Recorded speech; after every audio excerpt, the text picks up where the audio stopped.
I am Commander Mohan N.R. Samant of the Indian Navy, who was appointed to form a nucleus of Bangladeshi sailors from Pakistan Navy or Pakistan Navy or anybody else to organize a sort of a guerrilla force for operations within the then East Pakistan. Now, if you look at Bangladesh, Bangladesh is a riverine country. Most of the logistical traffic, even now, is by river. So, if you throttle the river traffic, you have definitely got the enemy by wherever it hurts him most. Because the entire supply to come from Pakistan, West Pakistan, all the way along almost quite a few thousand miles, and supply to the Pakistan troops here because they had no other means of getting anything. Their food, petrol, medicinal things, the repair facilities, they all have to come from West Pakistan because they haven't developed East Pakistan to that extent whereby they could make it independently unit identity as such. So we said that we thought that perhaps if we throttle them in these matters, we'll be better off. We'll be helping the Army and Air Force. They can finish the job, but we'll make it easier for them. So we decided to recruit the youngsters, university graduates from various parts of the world. They were fiery, they were fired with patriotism. They had seen what has happened and why they had to leave in a hurry from their country. And they were absolutely eager to come to grips with the enemy and get on with it. But they had no means of doing it. It had to be a local people with local topographical knowledge and those who have interest to go back to the country ultimately. The important targets from riverine point of view are located in Charlie and Delta sectors. Delta sector covers Chittagong, Chalna, Mongla, Khulna. Charlie sector covers Agartala and all that area. So we selected people, they must have the local accent because every language changes its accent. There's a saying in old Hindu mythology, a language changes its accent every 3 kosh. Kosh in olden days was equal to 7 miles, which means every 20 miles or so the accent changes, which is true. You hear a Chittagonian Bengali versus Dhakai Bengali and then go to Cox's Bazar, you will go bonkers. So you have to have a man who speaks that local language, who knows the topography, who knows the layout. So we selected almost 550 to 600 people ultimately out of a selection of 10 to 12,000 volunteers. They know, we told them, you are a volunteer, that means you are a volunteer. Typical defense art. You volunteers. We selected them with very rigorous tests. I applied submarine standards to it. I'm a submariner myself. And we got a similar stiff standards. Having selected them, we got them. And the requirement basically was the man must be a good swimmer. 8 to 10 hours of swimming. You have to, look, if you are swimming against a current, effort required for what you require in a tank, talab, vis-a-vis in a current, is out of proportion. For every knot or so, every knot of current, you require 50% more effort. Most of your rivers are 4 to 5 knots. So 10 foot time. So we have to make sure that these people are able to swim. And most of the Bengalis are very good swimmers. Because you live in that environment. I don't know whether you know swimming or not, but there we are. Then we couldn't give them complete frogman equipment because it would have cost us crores of rupees. And who was going to sell us 550 sets required? How we could? So we said, fine. We'll use the bare minimum. Fins, you know what fins are. Fins, and that was his equipment for sailing, for thing. And other things like ammunition, underwater charges, dry rations, which was pounded rice, we call it po, I don't know what you call it, and shakarpara was the ration. When you go inside, you live on that because there is no cook, no nothing when you go as a commando. You're on your own. You have to achieve the objective and hopefully come back. Till that time, you just carry these emergency rations and sustain, or else kill a Pakistani and get his rations and cook them out. We did that. There's nothing, no secret about it. We all do that. A Pakistani would have done the same to us. And in about 2 months' time, including night swimming, and small arms firing practice, we produced the first batch of about 120 commandos. Normally, it takes almost 1 year to prepare a proper underwater swimmer because we give him proper equipment.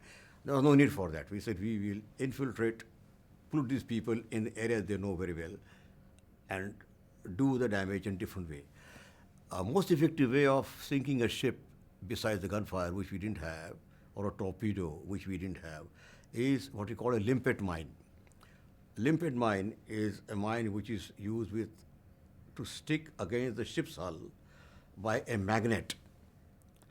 And that mine is filled up with explosives which explode either by a time clock or by a self-soluble sugar plug.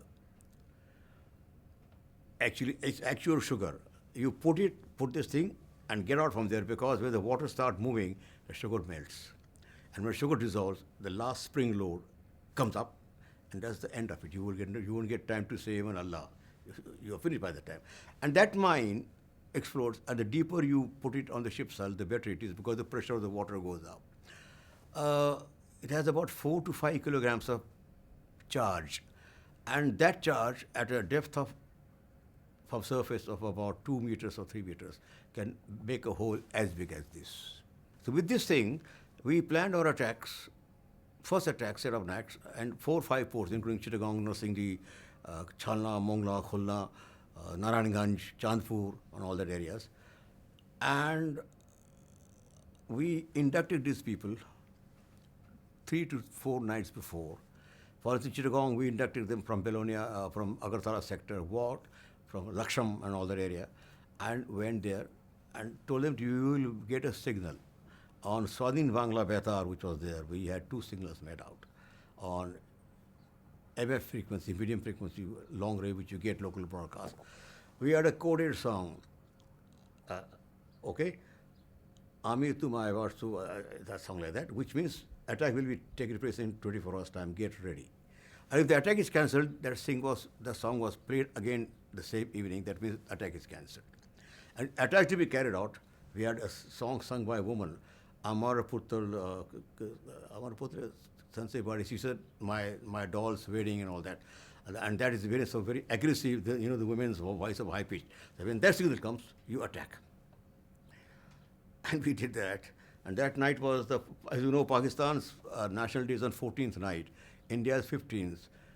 India, even though it was born, but Pakistan was born before midnight. India was born after midnight. So before midnight it was 14th August, after midnight it is 15th August. So we said Tika Khan was going to give a speech and all that.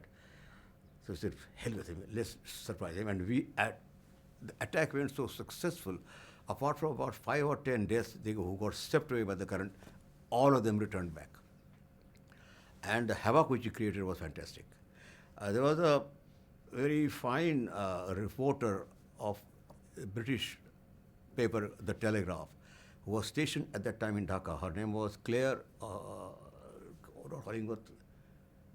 something. I got the name somewhere written to me. She wrote about his attack, saying that it's one of the brilliant attacks carried out people who are with hardly any resources. So I did not go any further into it.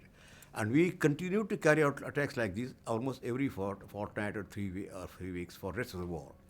The total damage caused as a result of the naval commando operations, we sank quite a few ships. I'm talking about ocean-going ships. Then Indian water transport tankers, IWT ships carrying cargo and thing, to a tune of almost 200 crores at that time.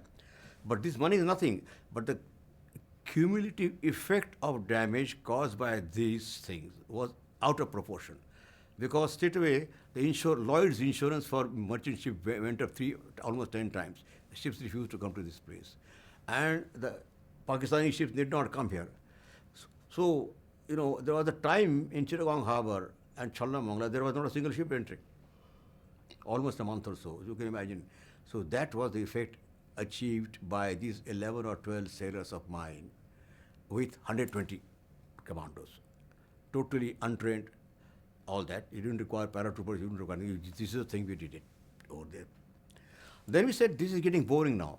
So what should we do? So these people wanted, you have lots of Bengalis abroad. Lots of money came from them. And I believe they managed to acquire or buy or commandeer, I don't know how, two boats, Podda and Palash, they were named. By that time, the war was declared, so I was officially appointed as the force commander of BSF, Indian Navy, and Mukti Bahini gunboats. So I had Padda, Palash, and INS Panvel, which we started from Hasnabad. I went through the uncharted areas, came near Akram Point, south of Chalna, Mongla Harbour, and saw two Pakistani ships going at night time. We couldn't catch them because I was a slow ship. So I warned INS Vikrant, our aircraft carrier, and next day they captured those ships, Anwar Baksh and Bakir, and they were taken back to India. We went up. First, I captured Mongla Harbour. It was ablaze, and went straight up daytime, went to Khulna with these three boats. Sabur Khan was one of your leaders in the olden days of Muslim League, notorious chap, and he had acquired a big some Zamidar's bungalow right on the waterfront with two lines. I remember that. So I bombarded that. Out of offense. I was foolish to do, but we were gone mad. Went up to Khulna, passed the Khulna shipyard, daytime, and went up right up to Subudra police bungalow right on the waterfront, put all three ships alongside, and talked with Pakistani chaps at that. You see, I can speak their language. I was born in Peshawar. I was brought up in Peshawar and all the area. And I knew that they were highly demoralized. Unfortunately, by that time, three Indian Air Force aircraft, broad time, daytime, despite knowing the signal from which I told them, attacked me. I was being attacked, Panvel being attacked. They fired 5-inch rockets at us, but we took a very violent evasive action. I missed that rocket by about 15 feet. But one of my Mukti Bahini guides who saw that aircraft diving at you, NAT aircraft, in panic he jumped into water. A point of jumping, he's touching the water, and point of impact of the rocket was coincidental, और उसका खीमा बन गया. So after doing this, aircraft went back. They came back second time, but this time they recognized the signal. I put a Sikh officer on America. He told the people that this is Indian. Fortunately, the chap recognized us. Otherwise, he's trying to attack me again. Missed all that. Thank God for that. But by the time, two of my boats were sunk. Sunk means on fire. And we are trying to rescue those people, and Razakars ashore opened fire on us. Then I said, I'm going to give them. Then I opened fire on that area for half an hour with whatever little I had. After there was no resistance. And we captured Khulna also. And came back. Then after the war, of course, started counting head count. We had about 15-20% unaccounted. But they had not died. What they had done was that when they crossed, they just dropped, they lost their courage. I don't blame them, the youngsters, and went home. Fortunately, they didn't take the ammunition or something with them. They dumped the damn thing in the sea. Otherwise, they would have killed people in the villages and started a war like that. And about 10% casualties, people died. There's one memory after another was to survive and don't get caught by Pakistanis. That was my memory, because I don't speak Bengali, but my Urdu is fine, so I could escape with the Bihari. That was a condition. Fortunately, I didn't much worry about it. But my main worry was here. The number 2 man of Pakistan Navy in East Pakistan was my classmate. And I said, if he comes to know about it, I've had it. After the war, he was my first prisoner of war. Zabir Ahmed Qureshi was his name. He retired ultimately in Pakistan Navy as a Vice Admiral. Poor chap died 4 or 5 years ago. But he was my classmate. We were together in the British Navy for almost 6-7 years. And I said, if he comes to know that I'm here, then he knew exactly what I'm doing. Because I knew exactly what he was going to do, because we were sharing cabins in the British Navy. We were in the same class and did the same type of training. So each one knew other person's weaknesses. Oh yes, it means a place of pride. In fact, I wish my late father was in the army, he was alive, because he would have, जो कहते हैं हिंदी में कहते हैं सीना फूल जाता है. His सीना would have burst with pride, I'm sure.